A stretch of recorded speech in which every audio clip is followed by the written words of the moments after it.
This is the Cover 3 Tailgate.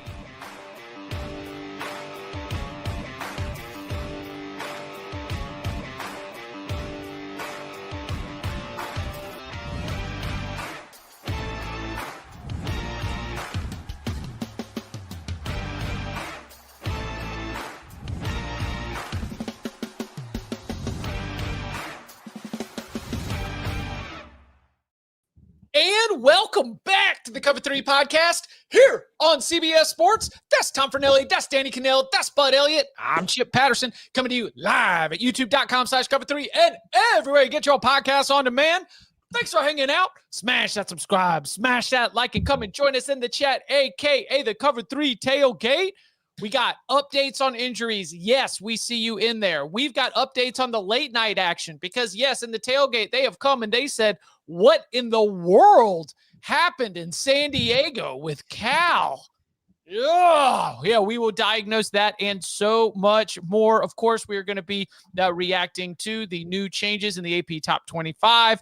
We've got our brilliantly boring wins of the week and a nice assessment of the quarterback landscape from across the country. But before we get into it, this is a big day for looking back and pushing things forward to DK.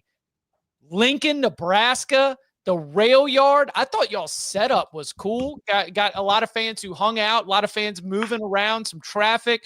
Set the scene for us. What'd you think about your trip to Nebraska? It was awesome. The only thing that was missing was a win. Like that really, every other aspect of it was phenomenal. The people, as you would expect, very welcoming, rabid, passionate fan base, friendly, cordial. Guy gave me his hat on the plane from Atlanta to Omaha. Matt Rule was great. You really felt like something special was brewing. Pre-game was awesome. Flyovers. And then the game unfolded, and it hit us pretty quickly because we got in the field right during the first possession. Like we missed the kickoff. We were walking through the tunnel. And just watching the lines of scrimmage, it was pretty evident who the better team was. Like, if you could ask me to switch my pick, I'd be like, ooh, I might go with Michigan if I could. But that was the only thing lacking.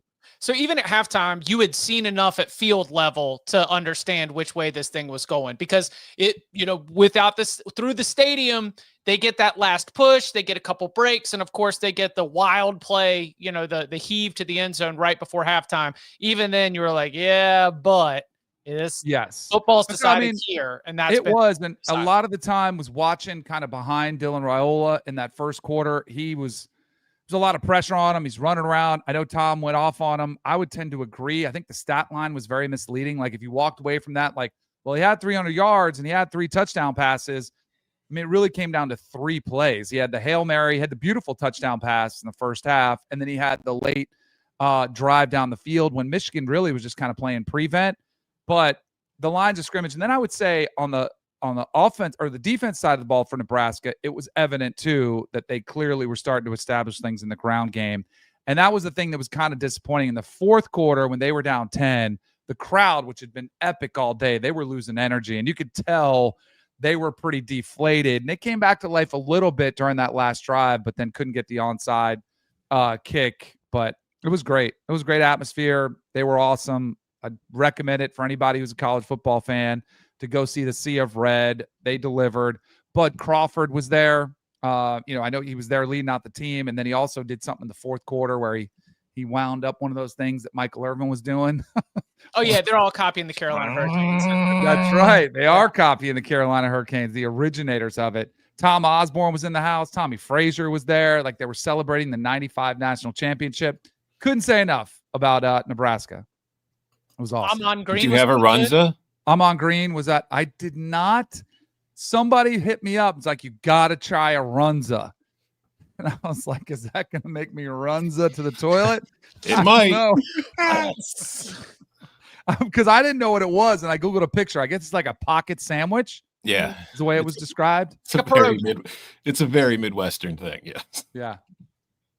Amon Green on the set was great. He was awesome. What a great dude. Yeah. Really good guy. It was fun. It was a fun show to, as always, and as everybody should. I had college football pregame on in the house as we were doing stuff around on Saturday mornings. It was a good look. Y'all did a great job out there. Glad you are back here safely. All right. Well, every single Monday, one of the things we like to do is to react to what we have seen, some of the voter behavior in the AP Top 25. So let's check it out. Let's slide on down that poll.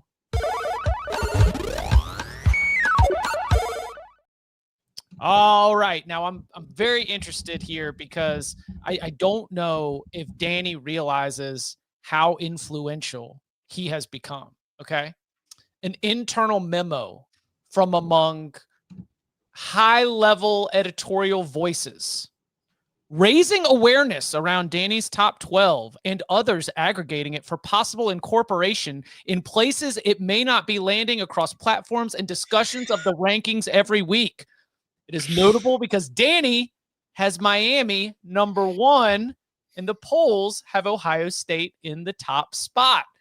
So just a heads up, internal high-level memos bringing the DK top 12, which, of course, as we all know, comes down to gotta earn it. Resumes.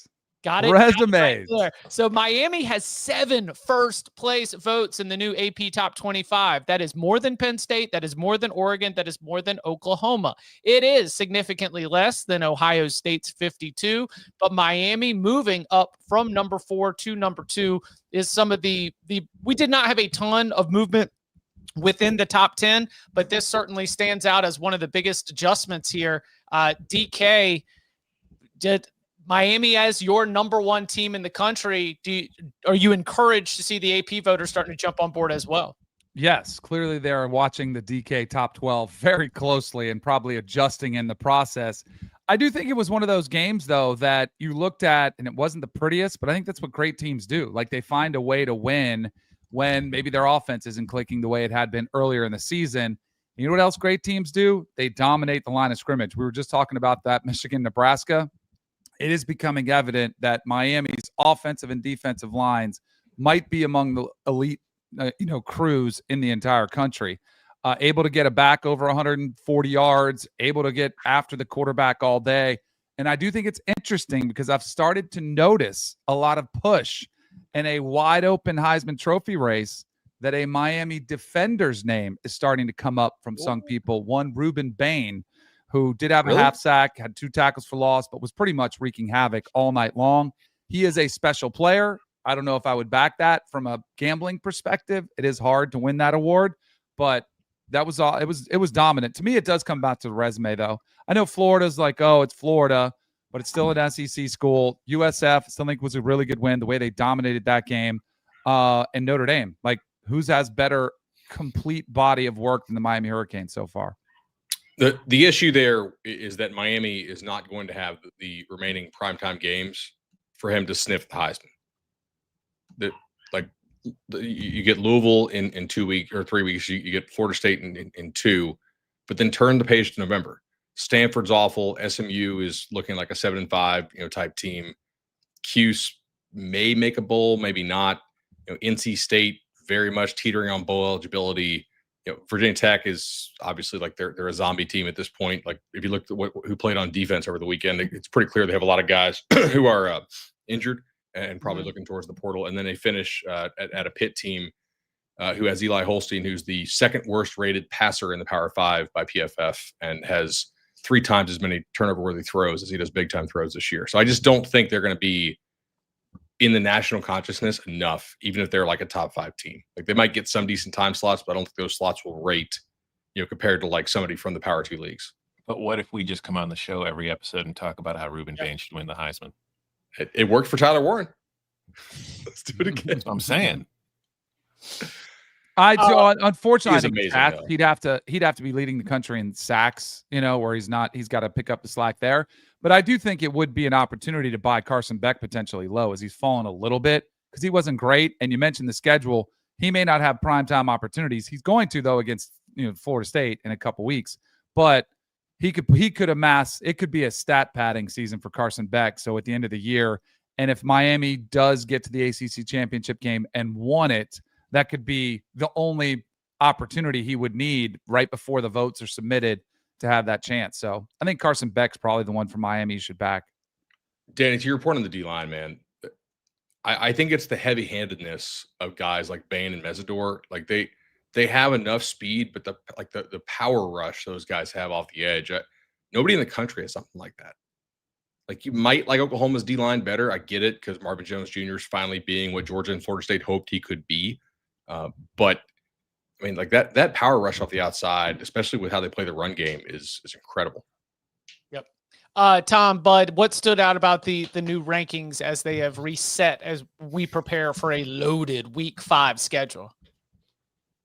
I was happy to see LSU drop, because we talked about it last week, how based on their wins have looked since those games have been played, there was really no reason to justify including LSU as high as they were. And I think Miami deserves to move up.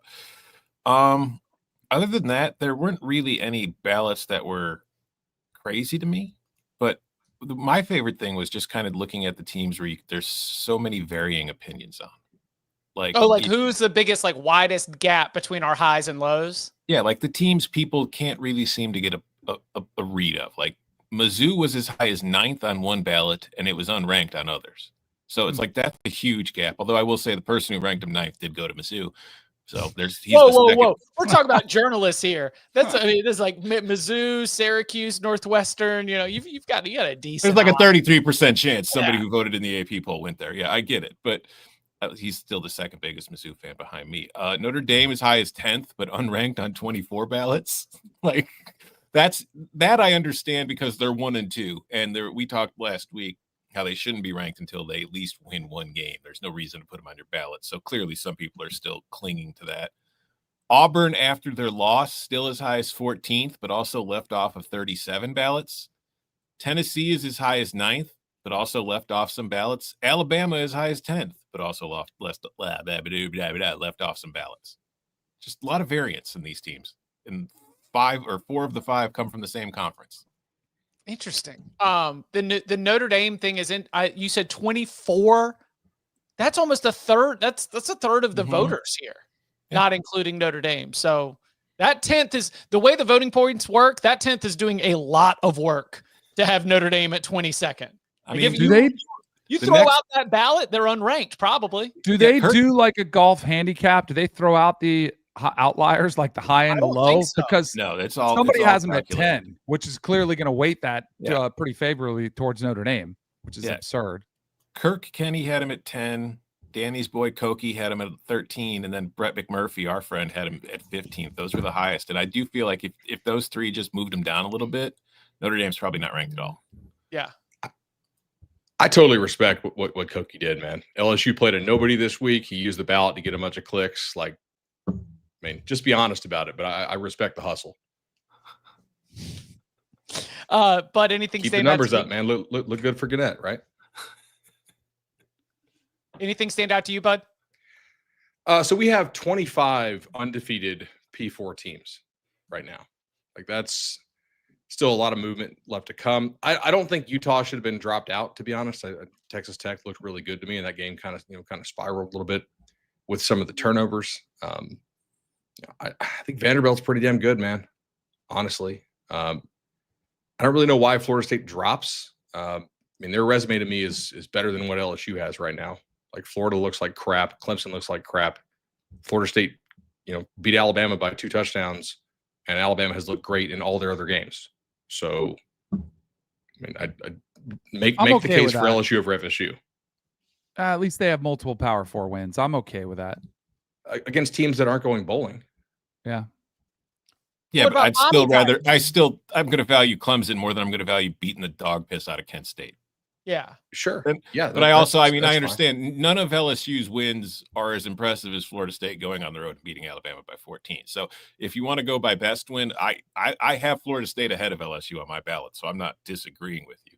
But I just feel like you have to, even if Florida and Clemson aren't good, it's still 2 wins that are better than the rest of Florida State's wins. At least have Georgia over them. Like, Tennessee is pretty clearly better than Clemson. Georgia went on the road and beat Tennessee. I mean, you could say they basically played them, to a draw. There was a last second field goal that was missed, but like Georgia to me has looked better than LSU has. I got to be careful with this one because Indiana fans low key are annoying AF. First I've heard. I mean, maybe there's just a few of them that come at me. I thought that was a massive jump. Now the win was impressive, but it still is just one win. And as Tom pointed out, the secondary was decimated going in, and they lost some players there. And to their credit, they were able to exploit it, and it was another Big Ten opponent who was really good. I thought it was a little bit too much of a jump. I don't know. If you thought Illinois was a top 10 team last week and Indiana beats them by 53, I'm going to have a hard time disagreeing with you for putting them in your top 10. I didn't think Illinois was a top 10 team last week, but I did think they were like a top 20-ish team. Mm-hmm. And beating somebody by like 40-something or 50-something is insane. I mean, yeah, as Tom mentioned, the fact that their substitution patterns matched what they did against Indiana State and against Kennesaw State, when like Alberto gets in there and the backups are in there, and this is a conference opponent against a good Kurt team. Treated them like a non-conference game. Jeez. Yeah. I mean, that's the thing is we're going to talk about brilliantly boring wins of the week. There was that was clinical. That wasn't boring. Like that was abusive. We should turn you in. I mean, we're going to have to turn Indiana into HR now. And shout out to our colleague Chris Hassel, who was talking a lot of crap about Illinois. I just want to remind you, Chris, Indiana's coming to Iowa City this week. Just be ready. You don't think that's a trap game? No, I don't think Indiana has trap games.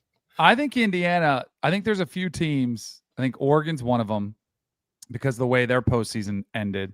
I also think Indiana's one that feels offended because not only did they almost get left out, but after losing to Notre Dame, everybody was like, see, they don't belong. And I thought that was messed up because I hate playing the results like that. And I actually thought they played okay. They got sideways. That happens. It happens to a lot of people. And we talked to Signetti in Las Vegas at Big Ten Media Days. I think there was still a lot of frustration that they want to take out anytime they have that opportunity to. So if there's an opportunity to run it up, they're going to take it. Yep.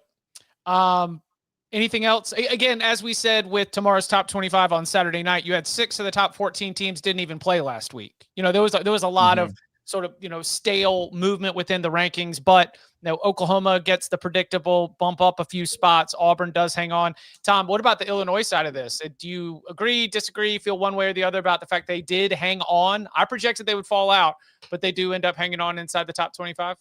I'm not surprised they hung on. I didn't have them in my top 25 that we submit for the 136, but that's just how a lot of voters work.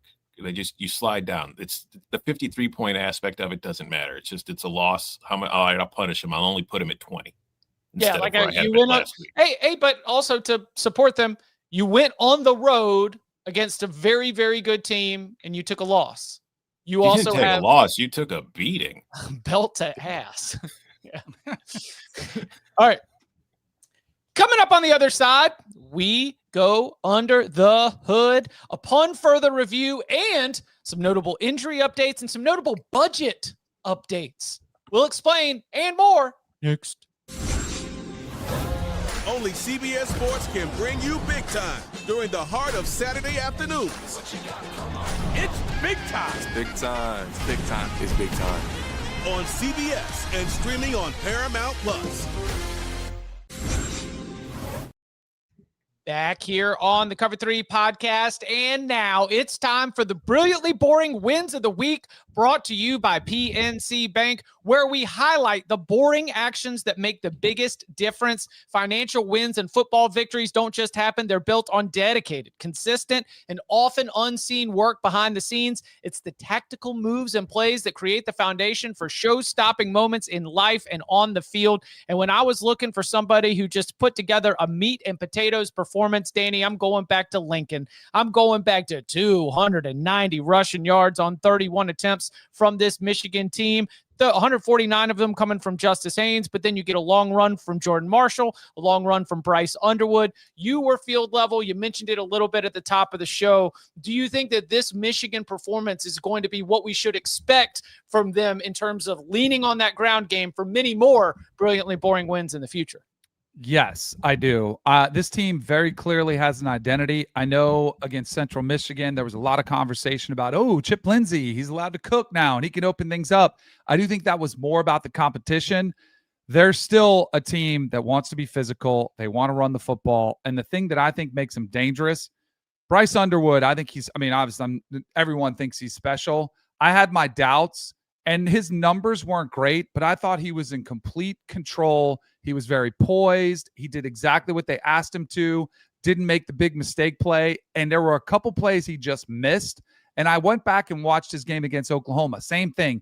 But I do think he knows where to go with the football. As soon as the game starts slowing down for him a little bit, and if he continues to develop, Michigan could be a really dangerous team at the end of the season because he's getting valuable experience right now, and he's getting it with a win in this case. So watch out for that boring team. That brilliantly boring team might become pretty special come November.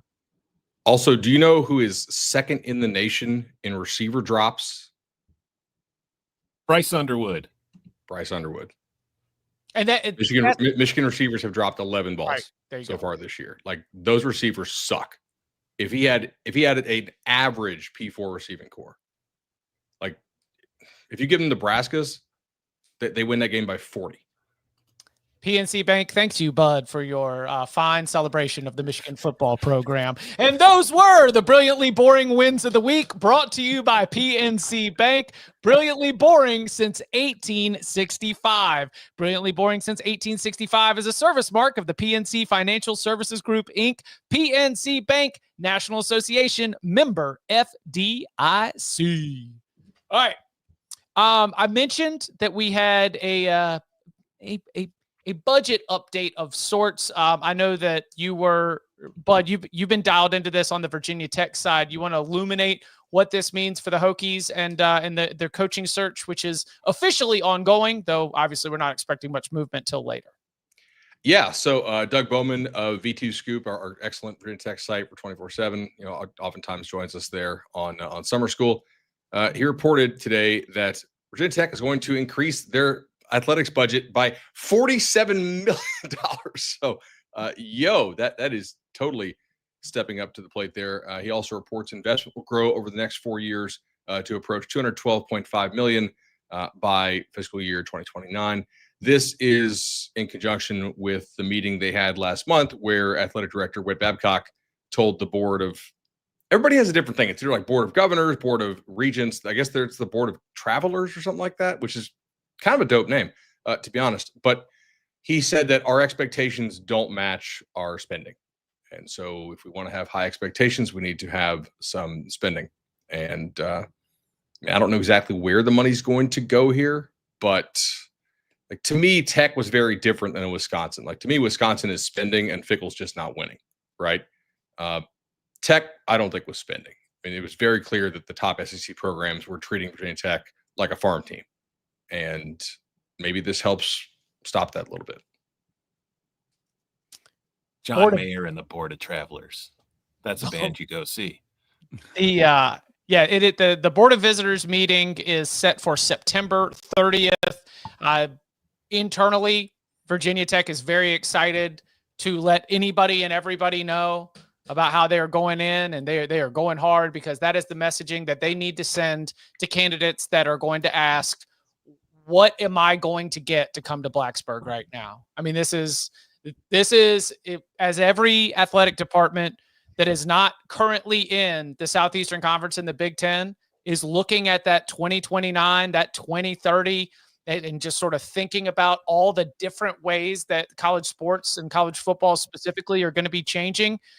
There is soul searching going on. The Virginia Tech story is not just a Virginia Tech story. That this is what a lot of schools are having to think about, because the price of poker is going up, because those very, very top programs are going to continue to push the limits. And Virginia Tech was already falling behind, not playing in the same ballpark as the very top programs. So this is definitely something that I don't think will be the only place where we see these kinds of decisions being made. What's crazier to you three? Like, that Virginia Tech has just magically found $50 million they can add to the athletic budget, or that adding $50 million to their athletic budget only gets them into the top third of the ACC? Yeah. I thought that too, Tom. I was like, I don't know if that's that impressive. I don't know if when we get to 2029, this number is as eye-popping as it is internally. Now, if you're in charge of fundraising and if you are managing the spreadsheets for Virginia Tech, you're like, whoa, look at this year-over-year percentage increase. But if you're going to try to forecast out what the budgets are looking like at Florida State, for example, and Georgia Tech, and I joke about Georgia Tech. I don't joke about Georgia Tech. I'm just saying they're getting all this TV ratings money. Are you kidding? They're cashing in. They get all the TV bonuses. Yeah, I wonder what it will be, but at least the intention is sending the message. And sometimes in college sports, I've learned that the message that you're sending is the most important thing because money's not real. So it's true. That's sort of my general read on that. That's what I tell all my bill collectors. Money's not real, bro. Find a real job. Quick little one-liner, and then let me know if there's any others that we need to do before we go under the hood with upon further review officially. Steve Angeli likely out for the year. Stinks. Syracuse gets done. that. I thought it was Achilles. He's I think done. it's official. Yeah. Okay. Yeah. Is Tommy Castellanos okay? He was dancing a lot on TikTok after the game. So, yeah, I think he's fine. How does that make you feel, Bud? How does that? Yeah, I was going to ask. Well, in the off season, I didn't love some of the TikTok dances he was doing, but I do like that he has gone from being the worst rated downfield passer in the FBS to the number one rated passer in terms of big time throw rate this year. So, dance away. The second they lose a game, I'm going to blame the dancing. Yeah, I see Vols fan 98 dropped it too. I was like, that's awfully Anthony Richardson. So, like, how's the knee? Don't worry. He did backflips at the team hotel. He's fine. This is never going poorly. I promise. Oh my God. Any other injuries or sort of like status updates that we need to get of note? We're going to be back. By the way, we're back on CBS Sports Network on Tuesday. You can watch us live at noon Eastern time. Obviously, you can check out the show in its entirety and some of the good clips from it on youtube.com/cover3. Podcast listeners will get the show in your feed as well. Then we're back here on Wednesday. I mean, it's just a lot of big game breakdowns. Matt, just a huge week in college football. We're excited to be doing that over the next couple days. So before we're back here Wednesday, any other like injuries or status updates we should note? Quick rundown. So we noted the linebacker Matthews for Michigan State went like on the stretcher. He said that he'll be back in no time. So, man, I hope that's true. I know. That would be fantastic. Missouri offensive lineman Caden Green, who didn't play against South Carolina, underwent a procedure. So I don't know how much more time he's going to miss, but Missouri certainly has a really tough schedule coming up after this week. So need to get him back. He's a really important piece for that offensive line. Virginia starting center Brady Wilson went down. I saw one report that he was on crutches and a boot, but I think that's incorrect because the photo that I saw, he had an ice bag wrapped on his calf. So I'm guessing like calf strain. And that's what Tony Elliott said that it was. Jacoby Lane didn't play against USC, and I haven't seen anything else about that, but he really matters. That's like the closest thing we've seen to Plaxico Burress in the sport in a while. So here's what I've got on that, Bud. Gonna need him. I went back to watch the. Actually, Bud, you would be proud of me. I went back to find the videos of him running out of the tunnel for warmups, and then I found multiple videos of him going through stretches. He did go through the initial parts of warmups, but the observation from the beat writers was that he did not look like he was going to be like pushing it. And so the assumption might be that they were saving him up for Illinois, but a 100% a major item to watch because Jacoby Lane is he's awesome. And that would be if they're down Jacoby Lane, are there other options? Is Mekhi Lemon good? Sure. But Jacoby Lane's a difference maker. I agree with you there. He's really good. Really good. All right. Every single Monday, we like to take one last chance. One last chance to look back at the weekend that was. We go under the hood. We call it upon further review. There were terrible calls. Do we want to go ahead and jump in? After further review. After further review. After further review. All right. Bud, you've been fired up about quarterbacks. I hear you starting to drop some of these statistics already here in the show today. What's really stood out to you at the quarterback position? I would say like guys who I certainly was down on after week 1 who have played very well in weeks 2 and 3. CJ Carr being one. In hindsight, Miami's defensive line is like that amazing. And he didn't play super well against Miami, but I think he's played really well in the last couple of weeks, making big time throws, getting the ball out on time, making the defense respect the whole field. And on the other hand, like Ty Simpson, I thought was making the right reads generally against FSU, but he was just late with the ball. And like FSU had 5 PBUs in that game. The last 2 games, and Wisconsin's defense certainly isn't amazing, but it's not horrendous. The ball is just out on time. So I like that he's seeing the field well. I like that the ball is coming out. Another guy here to highlight. Do you know who leads the nation in big time throws minus turnover worthy plays? I do, but I read your Look at the text. show notes. So good. Yeah. It's Ethan Kaliak-Manis, dude. Despite like a lot of drops, despite I think he's had 10 sacks and 7 scrambles. The offensive line is just a total mash unit there for Rutgers right now. He's finally playing like the guy that Wisconsin thought they had. Remember the one you're like, oh, we got a dude here, the Greek rifle, and it turned out he just wasn't any good for them. Wasn't it Minnesota? Excuse me. Yeah. What did I say? Wisconsin? Yeah. When he was at Minnesota. So good to see that. Like in a losing effort, certainly, but he may prevent Rutgers from having an awful season.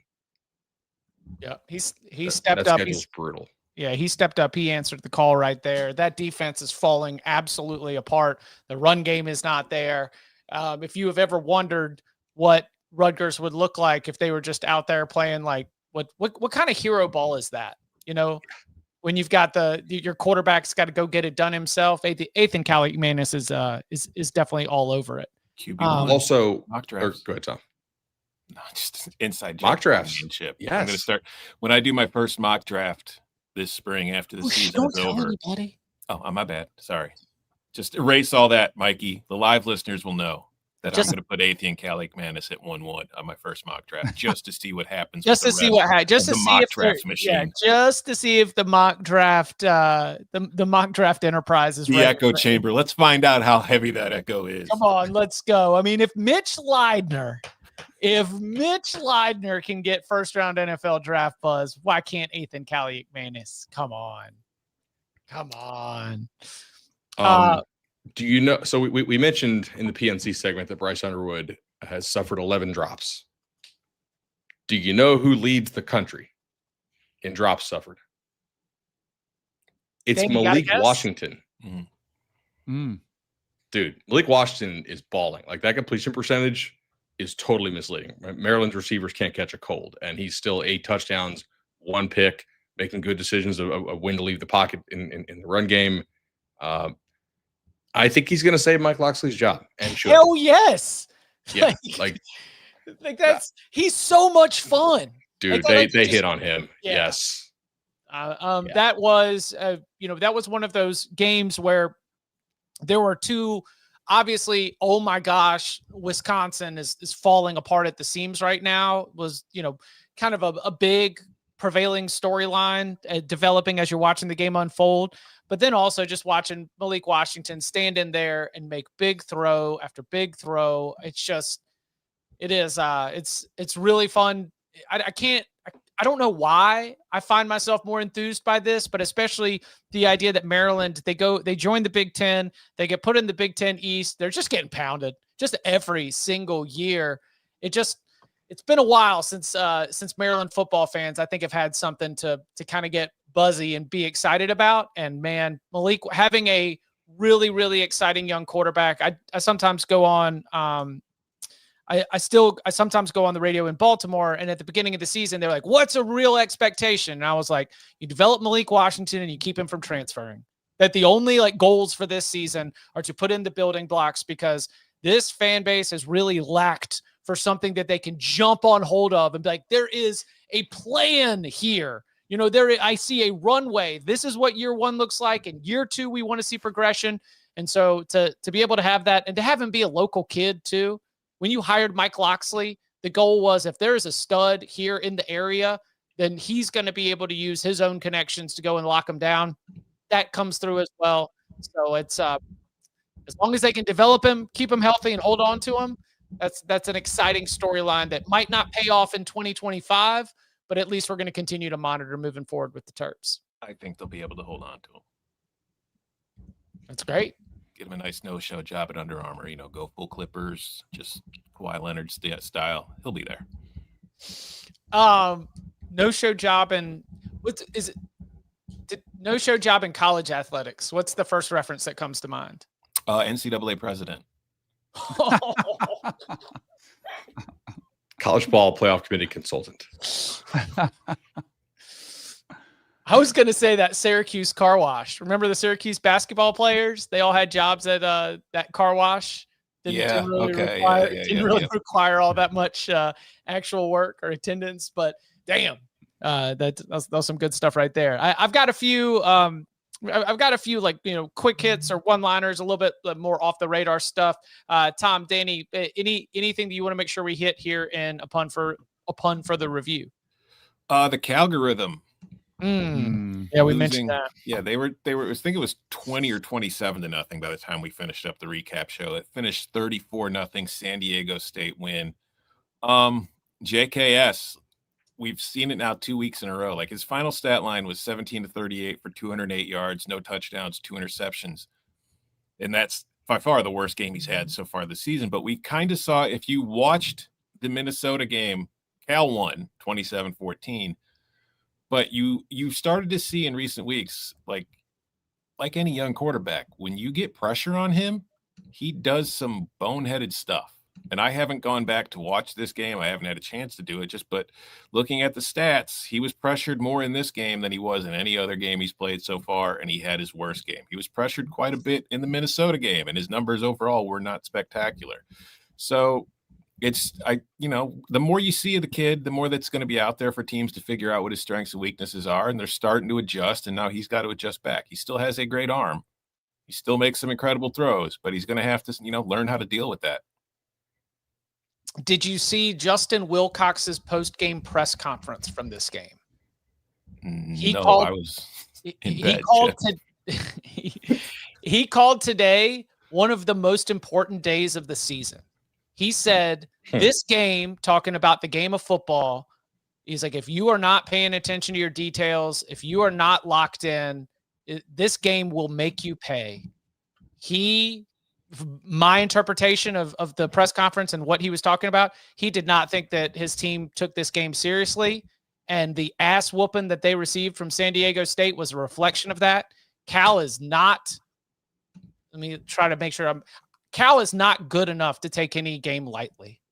And I think that was one thing that was revealed. And when Justin Wilcox calls Monday, he said, we got to flush it. And Monday is going to be the most important game of the season. And so when he says that, he means that this is going to be tough film. And this is going to be like a real moment where they're either going to learn from their lesson and be better for it, or they're probably just going to be inconsistent the rest of the year.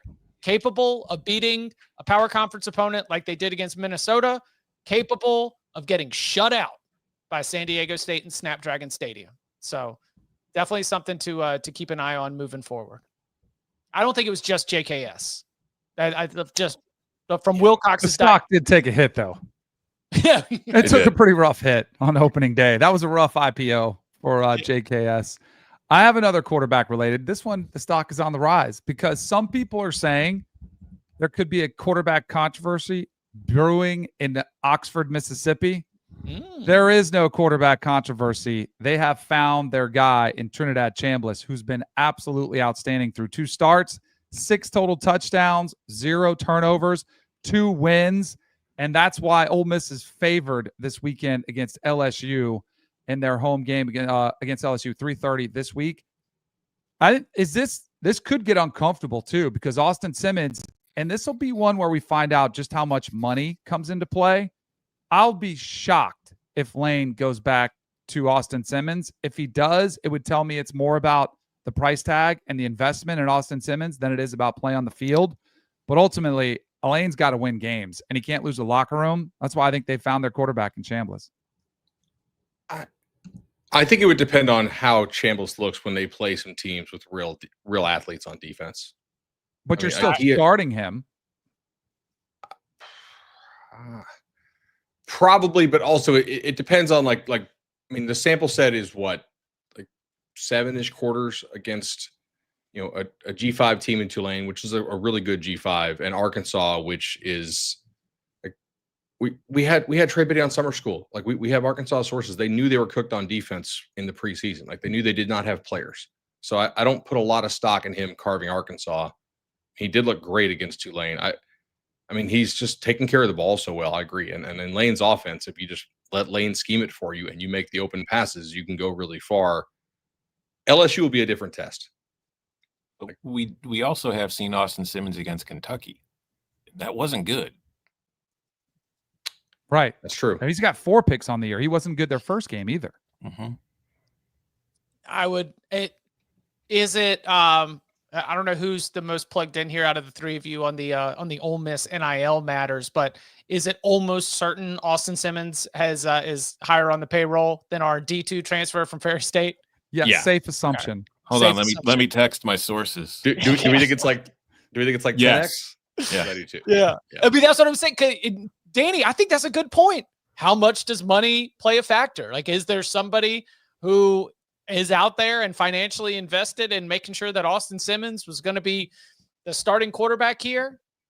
I mean, and it's similar to the NFL. If you're a first-round pick, you're going to get more opportunities to fail than if you were a 5th-round pick. Unless you're the New York Giants. Because then you're just going to let Russ throw moon balls to nowhere while the crowd chants for Jackson Dart and you don't send him in. Hey, that 15th row is asking for it. He threw a ball. Daniel Jones looking amazing once he gets away from the Giants, dude. Yeah. Russell Wilson threw a ball into the 5th row on 4th and goal. Bro. How is that man still getting NFL jobs? Mr. Unlimited. Yeah, that's that. Speaking of quarterback controversy, Danny, do you have a lean one way or the other on what you would do if you were Joey McGuire? Is Baron Morton I think it's a different situation because Austin Simmons wasn't playing great. I think you roll out Baron Morton, assuming he's fine from his concussion, which I would imagine, who knows how bad it is, but if he's foggy at all, then you say, hey, take your time. But I do think that's one where it puts pressure on Baron Morton to deliver and to go out there and continue his winning, because I do think that gives you a luxury. If he starts to struggle, you have an exceptional backup behind him. Yep. I think that offense, too, is a lot about the system. It's a great system they're running. They scheme a lot of guys open, too, and they've got some big playmakers on the outside that we're finding out about. So, but I think you give that one back to Baron Morton. I don't think there's a quarterback controversy yet. Cool. Coming up on the other side, more of our notes from week 4 before we turn the page to week 5 and more. Next. Only CBS Sports can bring you big time during the heart of Saturday afternoons. It's big time. It's big time. It's big time. It's big time. On CBS and streaming on Paramount Plus. Back here on the Cover 3 podcast where, so not everything is going to be able to, stand out and be top of the line, top of mind as you're going through the instant reaction show. Sometimes it's when you're going through and really trying to make sure you put together all your notes. And I was like, man, there were a lot of interesting non-conference matchups. Did you realize, I believe our friends at the Shotgun Start always have the game within the game within the game between the Sun Belt and Conference USA. Did you all realize there was a conference challenge this past week in week 4? Sun Belt, Conference USA, we got a lot of regional crossover. So when you're looking for those regional foes, we got ourselves a Sun Belt CUSA challenge. And gentlemen, it was tight. Gentlemen, it was hanging in the balance all through the day. So things, they get started with JMU whooping up on Liberty. Now, not a huge surprise given the way we've talked about this team at the line of scrimmage. That is Sun Belt 1, CUSA 0. Oh, ho, ho. But then CUSA comes roaring back with hooty hoo. Kennesaw State taking down Arkansas State. Kennesaw State 28, Arkansas State 21. Oh gosh, now we're tied 1-1. Then, Bud, remember we were talking about it? Middle Tennessee jumped out on Marshall. Oh God.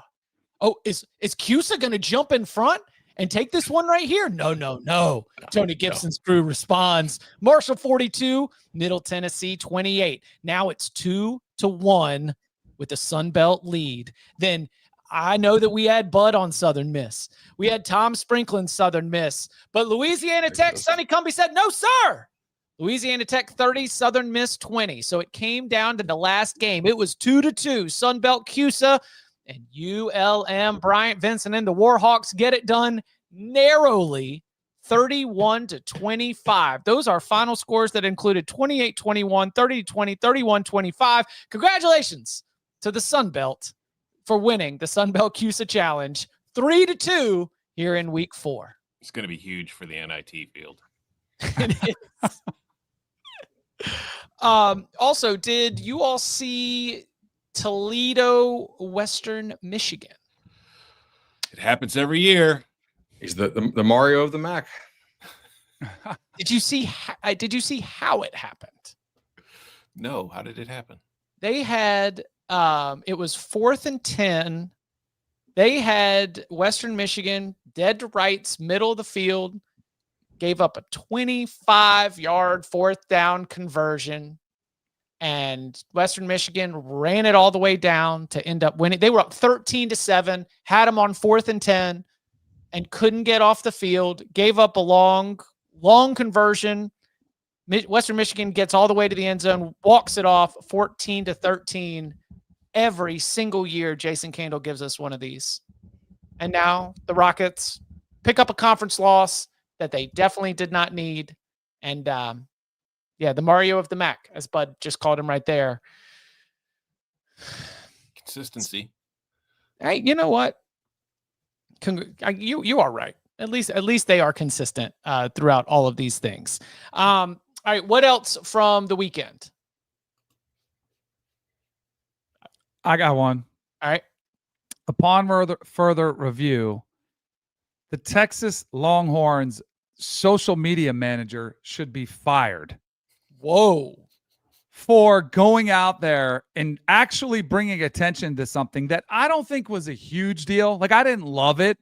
But when Arch Manning goes over there and he steps over and stares down poor number 6, who probably was caught off balance, if you want to be honest, and then he just stares him down. And not only once, when it's like, told y'all our quarterback had swagger, and then doubles down on it the next morning with another photo, and it says Arch meets aura. You've already got a quarterback who clearly had struggled with his confidence. He's already got enough of a bullseye on his back, and now you just ramped up the stakes before his first game on the road in the SEC. You should be fired after putting that out there. Arch has handled this great. He's making fun of it. He's like, yeah, I probably should have got a penalty. The official's on me. My mom was mad at me. I was caught up in the moment. But you cannot be out there talking smack about your quarterback against Sam Houston in a game where he finally delivers. And it's been bad. And I was happy for Arch to be able to play his way out of that slump.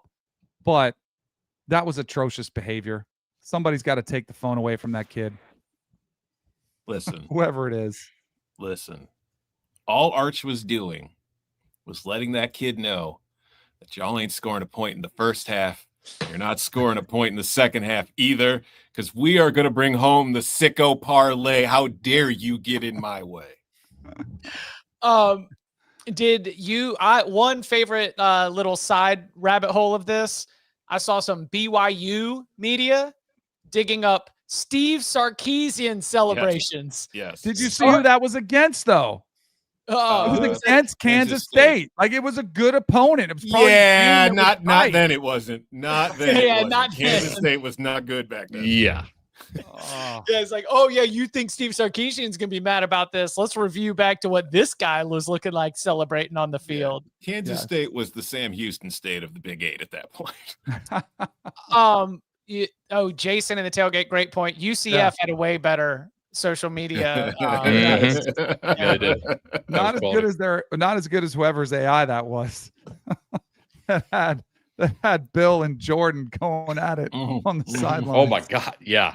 That was That was unbelievable.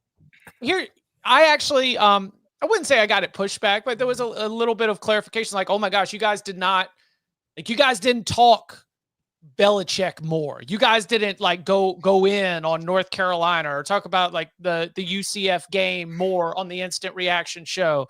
And I guess I want to open this up because I want to make sure that I sort of threw things out there like Tom, but I didn't get the idea that y'all were like super gassed up and excited to talk about it. And that's, as I've sort of explained, it's like, ultimately we're going to talk about the things that we find interesting the most.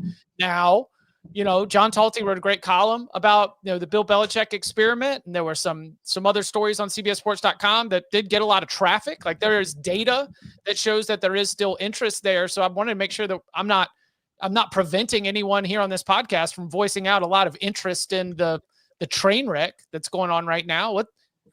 How much does this move your needle? So the Belichick name is still clicking? Yes. Man, well, I think we really should talk about Bill Belichick here. If you look at the Bill Belichick coach North Carolina Tar Heels, like Bill Belichick is still early on in his rebuild. Bill Belichick probably made some miscalculations, I think, in terms of the transfer portal and who they brought in early. But Bill Belichick has really done a nice job here of bringing in new staff. I think Bill Belichick has a great chance of long-term success there at Carolina. Like some different challenges than when you're with the Patriots. Bill Belichick has to face those. Obviously, Bill Belichick does not have Tom Brady anymore, but definitely Bill Belichick is somebody that we should continue to monitor on this podcast.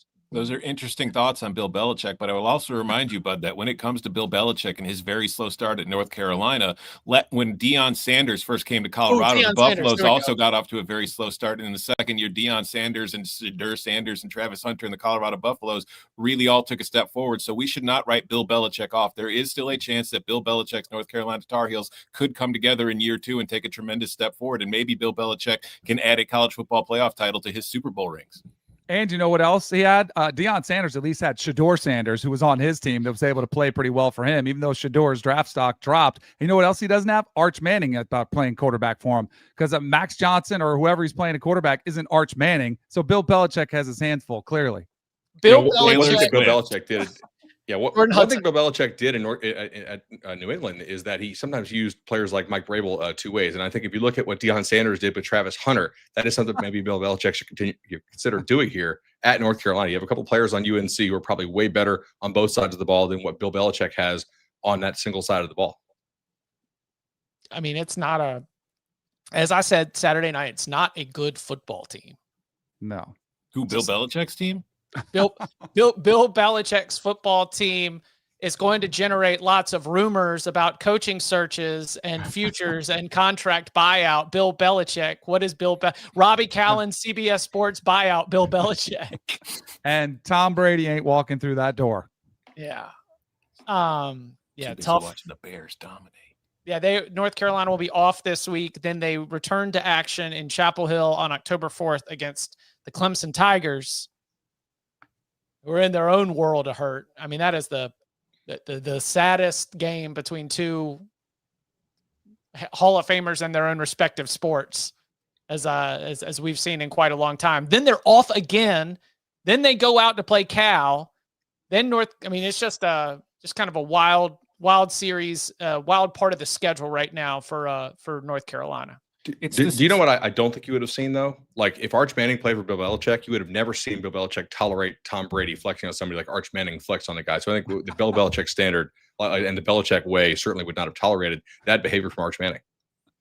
He did chew out Max Johnson. I had not seen Bill. I've not been dialed into Belichick? Bill Belichick. Bill Belichick chewed out his quarterback after making a mistake on a third down play in the game, in the loss to UCF. Do you know who? Do you think Bill Belichick would make sense for the Dallas Cowboys? Oh God! After what I saw yesterday, yes. Bill Belichick, Dallas Cowboys, Jerry Jones coaching rumors. Like yesterday, while calling a football game with the Dallas Cowboys, Tom Brady talked about being chewed out by his coach back when he was playing in the NFL. And you know who that coach was? It's Bill Belichick, who now coaches the North Carolina Tar Heels. See that? There we go. Anything else from the weekend that was? 6, 7. I'm really going into it now. Just keep going all the way through. All right. If the top 3 running backs in college football, or the top 5 running backs in college football are the 2 Notre Dame kids, Justice Haynes, Ahmad Hardy, and Wayman Jordan, who's 6?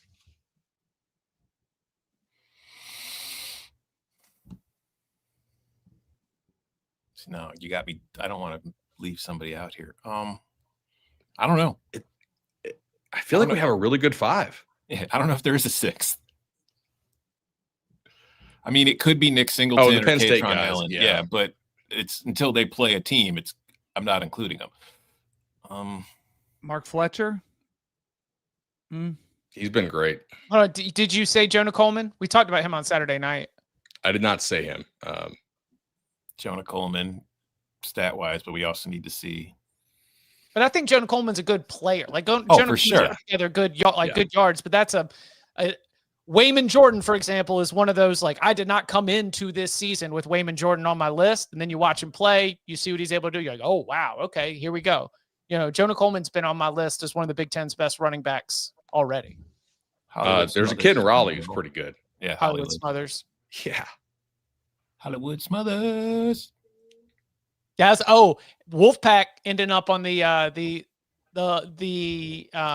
Parker Fleming net success rate. Did we get beat that bad? But that's what happens when you turn the ball over a bajillion times and lose the middle 8 21-7. This is facts. Yeah. So that's how you lose a football game. So yeah, the Duke Blue Devils now they were 1-3. Now they're at 2-2. The Wolfpack falling to 3-1 on the season. All right. We will be back on Tuesday, noon Eastern time on CBS Sports Network, getting you set, going inside the matchup, because I don't know if y'all have heard, but it's a kind of big week in college football. Penn State playing host to Oregon, top 10 matchup. We will give you the keys to the game, the X factors. Also, hey, we get to see Ohio State back in action against a team with a pulse. That's right. Washington gets it done in the Apple Cup. Now they are going to be playing host to the Buckeyes. What are going to be the keys to the Buckeyes as they have to go out and face the sailgating in Seattle? We also have USC on the road at an Illinois team that's going to be looking to bounce back. So much to get into. Come and hang out. Watch us live on CBS Sports Network, noon Eastern time. Check it out on demand on Cover 3, youtube.com/Cover 3, or wherever you get your podcasts. Then Wednesday, big game breakdown for Alabama, Georgia, LSU, Ole Miss, and the rest of the action from outside the Big Ten and more. Should be good fun here. That's Wednesday, 11 a.m. Eastern time. So Tuesday, noon Eastern time, CBS Sports Network. Wednesday, 11 a.m. Eastern time, youtube.com/Cover 3. And you can follow him on Twitter at Tom Fornelli. You can follow him at Danny Kanell. You can follow him at Bud Elliott 3. Follow me at Chip _Patterson. Gentlemen, thank you very much. Rest in peace.